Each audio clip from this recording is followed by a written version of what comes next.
Hi everyone, welcome back to another episode of How to Login. In today's video, I'm going to show you how to log into Rocket Mortgage using your desktop. Rocket Mortgage is an online mortgage lending site for Quicken Loans.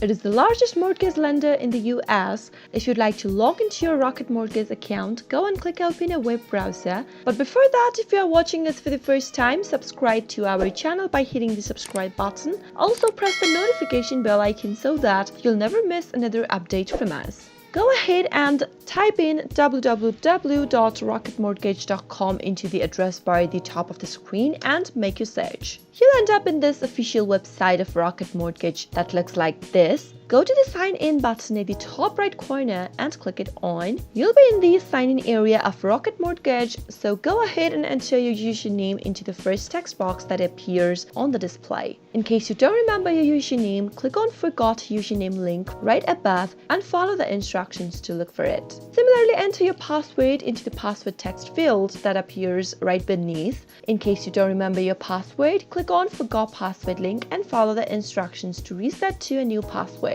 Double check your password by clicking on this little eye icon in the right corner to make sure you've typed in the correct one. After filling in all of the details needed in order to log in, click on the sign in button, and with a simple click, you'll be logged into your Rocket Mortgage account in no time. That is how it is done. I hope you found the video to be helpful. If it was, go ahead and give us a thumbs up. Comment down below in the comment box if you have a question or a feedback for us. I'll be back soon with more tutorial episodes again. Thank you for watching.